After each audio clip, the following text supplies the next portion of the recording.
आदर्श शिक्षण समिति बाड़मेर द्वारा आदर्श विद्या मंदिर में पढ़ने वाले भैया बहनों का हार्दिक स्वागत एवं अभिनंदन।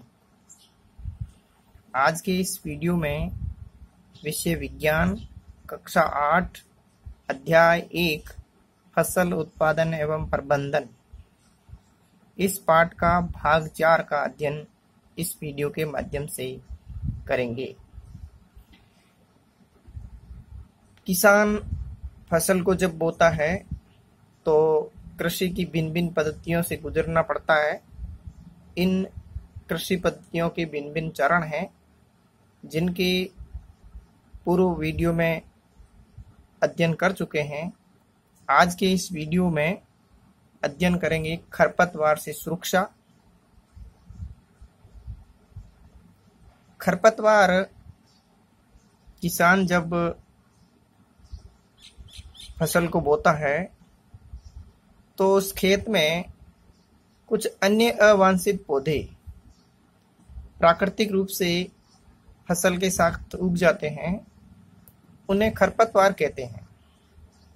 यदि खरपतवार से समय पर सुरक्षा नहीं की तो फसल के पैदावार में बढ़ोतरी नहीं होगी, और जब किसान की फसल में पैदावार में बढ़ोतरी नहीं है तो उसको आर्थिक नुकसान भी हो जाता है। तो खरपतवार खेत में कई अवांछित पौधे प्राकृतिक रूप से फसल के साथ उग जाते हैं। इन अवांछित पौधों को खरपतवार कहते हैं। खरपतवार समय समय पर हटानी आवश्यक है। तो खरपतवार हटाने की जो प्रक्रिया है, हटाते हैं, उसको निराई कहते हैं। निराई आवश्यक है क्योंकि खरपतवार फसल के को जल देते हैं सिंचाई के माध्यम से। वो जल खरपतवार ग्रहण कर लेता है, पोषक पदार्थ पोषक देते हैं, वो भी खरपतवार ग्रहण कर लेता है। फसल को कम मिलती है और खेत की जो जगह है, स्थान है, वो भी खरपतवार ग्रहण कर लेती है, जिससे पौधे और खरपतवार के बीच में प्रतिस्पर्धा रहती है, जिसमें फसल यदि जल नहीं ले पाती है, पोषक पदार्थ नहीं ले जा पाती है, उसको खड़े रहने या आसपास के क्षेत्र में जगह ही नहीं है, जिससे प्रकाश भी नहीं मिल पाएगा। और पौधे को जब फसल को प्रकाश नहीं मिल पाएगा तो पौधा वृद्धि नहीं कर पाएगा, तो फसल की वृद्धि पर इसका प्रभाव पड़ता है। खरपतवार समय समय पर कटाई होनी आवश्यक है। यदि नहीं कटाई हुई तो खरपतवार फसल की वृद्धि में बाधा उत्पन्न कर देती है। खरपतवार के कुछ पौधे मनुष्य एवं पशुओं के लिए भी विषैले भी होते हैं, इसलिए इनका हटाना भी आवश्यक है।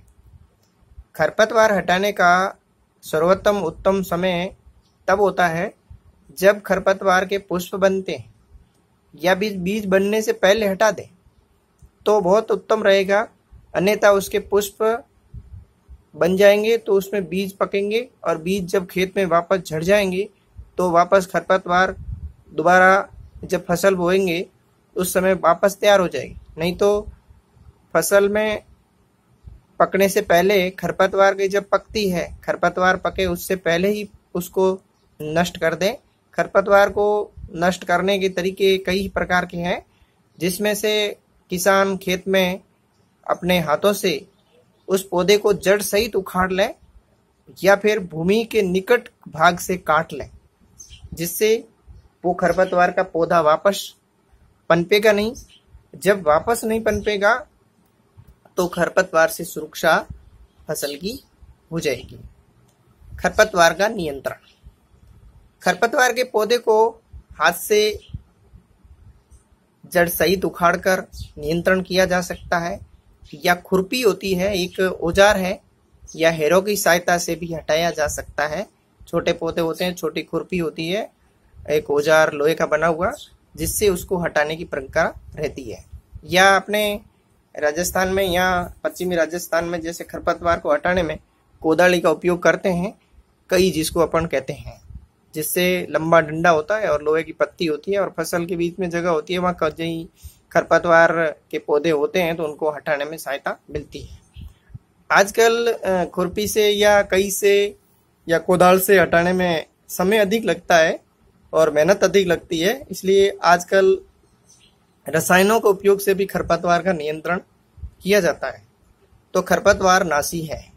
कुछ ऐसे रसायन हैं जिनका छिड़काव फसल उगने से पहले कर देते हैं, जिससे खरपतवार के जो पौधे होते हैं वो नष्ट हो जाते हैं, तो इसलिए इसको खरपतवार नाशी कहते हैं।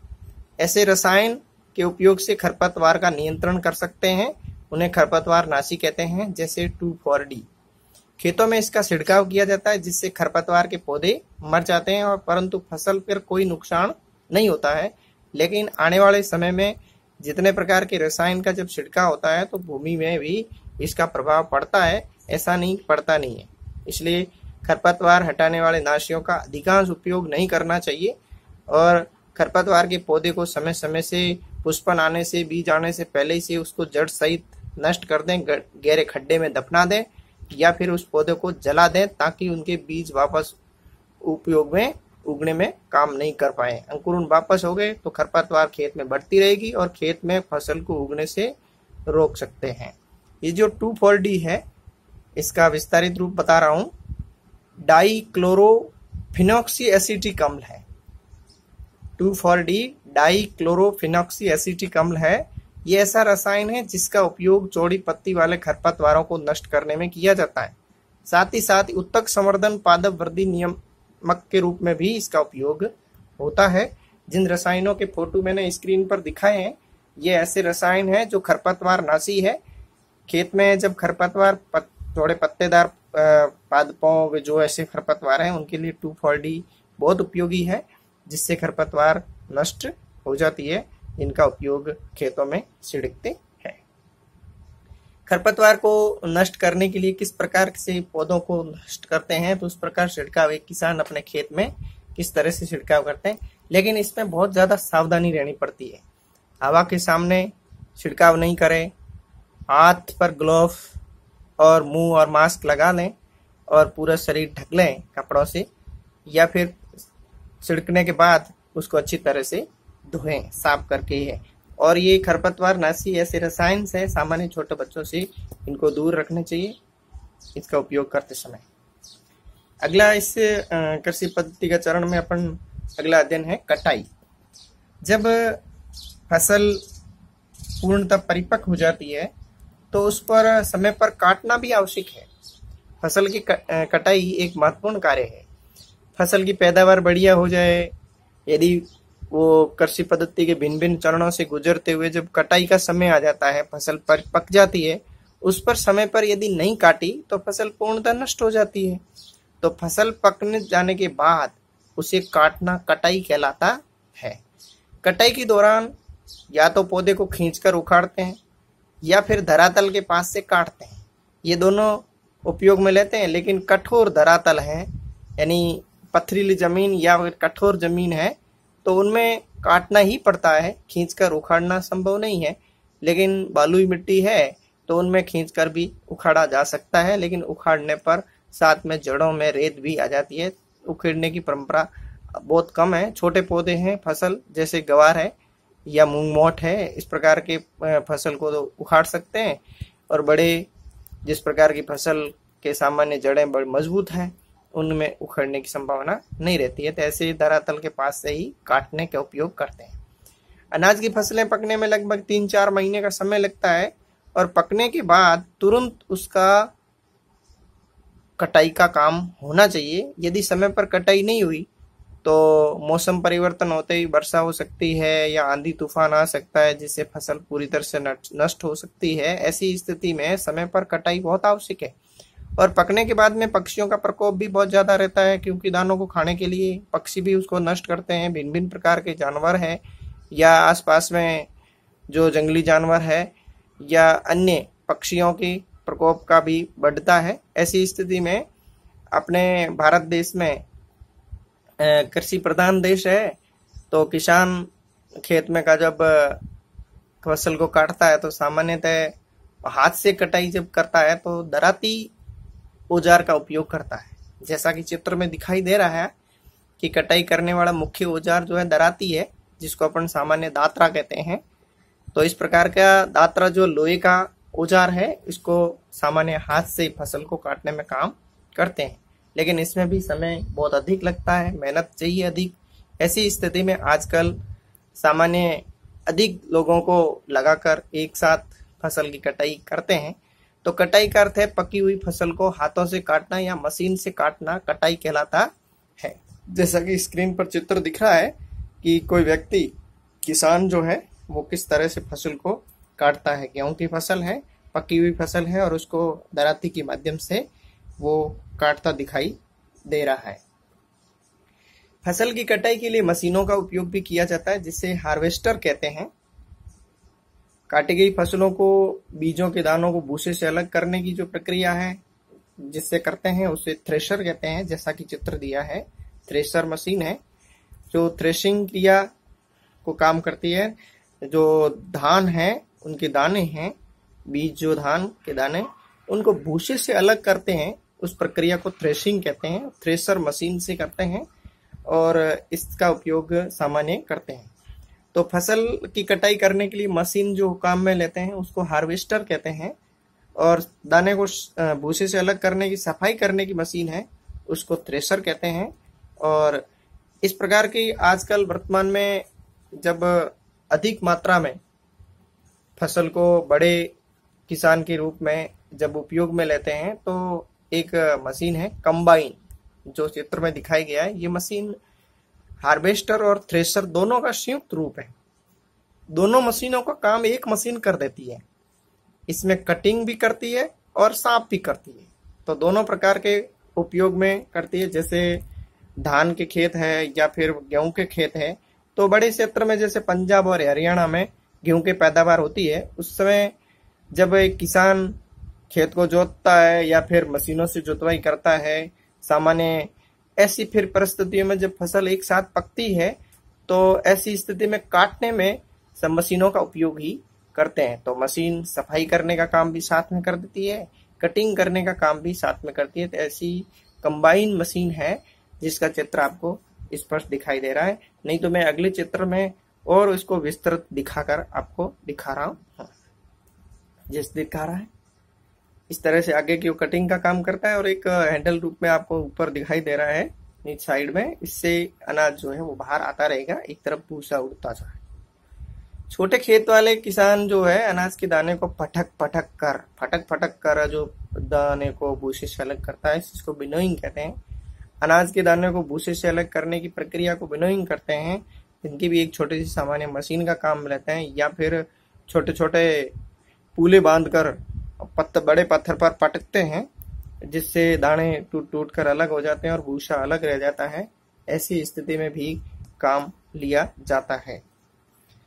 जब किसान 3-4 महीने के कठोर परिश्रम के बाद जब कटाई का समय आ जाता है, तो कटाई में जब फसल का लाभ होता है, तो उस किसानों का हृदय हर्ष उल्लास से इतना भाव भर संचारित होता है, जिससे खुशी मनाने के लिए कटाई पर्व भी मनाते हैं। कटाई ऋतु के साथ साथ कुछ विशेष पर्व होते हैं। पोंगल है, वैसाखी है, होली है, दिवाली है और बिहू जैसे मुख्य पर्व मनाए जाते हैं। तो ये फसल पकने या पकते समय इस प्रकार के मनाए जाते हैं। फसल कटने के बाद धान को भूसे से अलग कर दें, दाने अलग कर लें, तो उसके पास उन बीजों को, अनाज को इकट्ठा करना आवश्यक है। क्योंकि जब कृषि मंडी में किसान बेचा नहीं जाता है, तो स्टॉक रखेगा, अपने भाव का इंतजार करेगा। तब तक फसल का भंडारण करना भी बहुत महत्वपूर्ण काम है। यदि फसल उत्पादन ले ली, उसके बाद उसको स्टोर में यानी भंडारण गृह में रखता है, तो यदि दाने उसके सुरक्षित नहीं रखी, तो फसल के जितने चरण अपन ने बड़ी कठिनाइयों से गुजरे हैं, उनका लाभ नहीं मिल पाएगा। यदि फसल के दाने को अधिक समय तक रखना है, तो उन्हें नमी, कीट, चूहों, सूक्ष्म जीवों से सुरक्षित रखना होगा। यदि इनसे सुरक्षित नहीं रखे, चूहे खा जाए या कीट खा जाए या भीग जाए या इस प्रकार के किसी प्रकार के जीव से उसको नुकसान हो जाए, तो भंडारण करना बहुत आवश्यक है। ऐसी स्थिति में फसल को उत्पादक को सुरक्षित रखना आवश्यक है। ताजा फसल में नमी की मात्रा अधिक रहती है, दाने थोड़े भीगे हुए से भारी होते हैं। ऐसी स्थिति में बीजों को सुखाना आवश्यक है, नहीं सुखाया तो खराब होने की संभावना भी अधिक रहती है, जीवों का आक्रमण भी रहता है। ऐसी स्थिति में वो बीज जो है अंकुरण के लिए उपयोगी नहीं हो पाएंगे। भंडारण करने से पहले बीजों को धूप में सुखाना आवश्यक है, जिससे उसकी नमी जो है वो नष्ट हो जाती है। जब उसमें नमी नहीं होगी तो कीट है, पीड़कों है, जीवाणु है, कवक से उसकी सुरक्षा हो जाती है। किसान अपनी फसल उत्पादन का भंडारण जूट के बोरों यानी बोरियों में करता है या धातु के बड़े बड़े पात्रों में करता है। ये पात्र कृषि मंडी या फिर बड़े बड़े शीत भंडार गृह होते हैं। अनाजों को बड़े पैमाने पर भंडार गृहों में स्टोर किया जाता है, उसे साइलो कहते हैं। अनाज के बीजों का बड़े पैमाने पर भंडार गृहों में रखा जाता है, तो ऐसे भंडार गृह साइलो कहते हैं, जैसा कि आपको चित्र में दिखाई दे रहा है। उस क्षमता वाले 2000 टन अनाज भंडार वाले साइलो जो दिखे हैं, लोहे के बड़े बड़े, इनका उपयोग किया जाता है। बीजों को या फसल के दानों को पीड़कों, सूक्ष्म जीवों से सुरक्षित रखने के लिए उचित भंडार करना आवश्यक है। तो सामान्य किसान बीजों को भंडारण करने के लिए नीम की सूखी पत्तियां, उसके ड्रम या लोहे के ड्रम होते हैं या कोठियां बनी होती है, उसमें नीम की पत्तियों को अनाज के साथ भंडारण करते समय डालता है, जिससे अनाज सुरक्षित रहता है। बड़े भंडार गृह में अनाज को पीड़कों या कीटों से या सूक्ष्म जीवों से सुरक्षित रखने के लिए रसायन का उपयोग भी करता है, दवाइयों का उपयोग भी किया जाता है। अनाज धूप और नमी से सुरक्षित होना चाहिए। यदि धूप में अनाज है तो उसमें भी कीड़े पड़ने की संभावना रहती है। यदि भीग गया तो अनाज सड़ जाता है। ऐसी स्थिति में धूप और नमी से सुरक्षित होना आवश्यक है। अनाज का भंडारण से पहले बीजों को सुखाकर रखना चाहिए, ये विशेष रूप से आवश्यक है। जब किसान फसल पैदावार करता है तो उसके साथ साथ पशुओं को भी पालता है। पशुओं को पालकर भी खाद्य पदार्थ प्राप्त करता है, उसे पशुपालन कहते हैं। और पशु दूध के लिए जैसे गाय, भैंस, बकरी, ऊँटनी का उपयोग सामान्यतः करता है। तो किसान इन पशुओं से जो खाद बनती है खेत के अंदर छिड़काव करता है, जिससे उसको भी लाभ होता है। और जो अनाज के साथ भूसा बनता है, अनाज में कटाई करने के बाद उसके धान से साथ साथ में भूसा होता है, वो पशुओं को खिलाता है। पशु और किसान एक दूसरे से संबंध रहता है और पशुओं को पालने पर ही किसान अपनी आजीविका में लाभ अर्जित करता है। आज के वीडियो का गृह कार्य, खरपतवार किसे कहते हैं? खरपतवार नाशी के उदाहरण लिखिए। विनोइंग किसे कहते हैं? साइलो किसे कहते हैं? ये चारों छोटे छोटे प्रश्न हैं, इनको अपने गृह कार्य में लिखित काम के रूप में करेंगे। आज की वीडियो में इतना ही। ये पहला अध्याय पूर्ण है इस वीडियो के साथ। धन्यवाद।